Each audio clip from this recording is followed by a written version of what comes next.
Is going there in York County. Shipley Energy crews are also headed south, all to help people there. Let's go to Jeremy Jenkins. He was at Shipley headquarters in Spring Garden Township as drivers prepared to hit the road.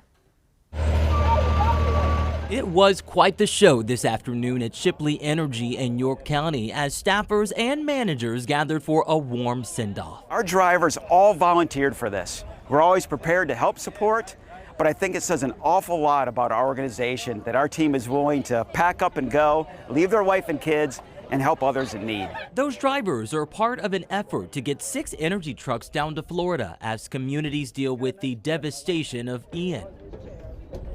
One of the men hopping behind the wheel is Neil Strauss. I enjoy doing it. It comes from the heart. It doesn't come from the paycheck or anything like that. It's definitely something that I like to do from the heart. Neil says he's expecting to do a job he's done many times before.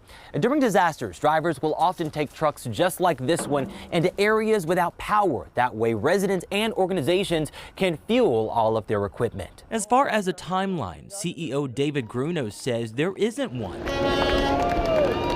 In addition to that, employees will likely face hurdles getting into those hard-hit communities. But they approach this with a lot of energy and a lot of enthusiasm, knowing that they're doing good. In York County, Jeremy Jenkins, WGAL News 8.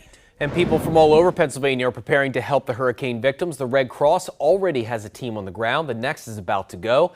And Pennsylvania's Task Force 1 is preparing to deploy as well. News 8's Amber Gerard live with more on that. Amber. Well, Task Force 1 will be headed to South Carolina, and the Red Cross volunteers will be in Florida. However, as the storm continues to move on its path, the volunteers will follow.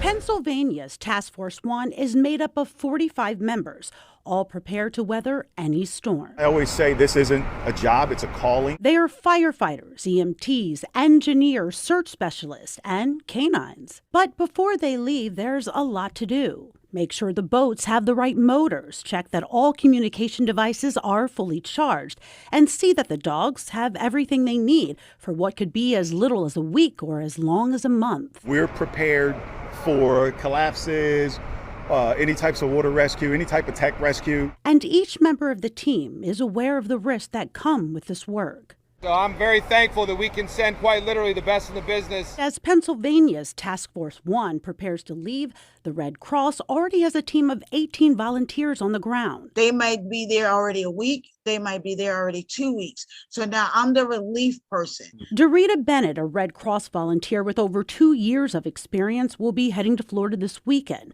where she will be responsible for making sure that those affected by the storm are fed. I'm just feeding 1,000 people. They might give me 20 people. They might give me 30 people that I have to staff. And keep in mind, she says, some people have certain needs which she must accommodate. It's a lot, but she loves what she does, as do all of those that are putting their lives on hold to make the lives of others better.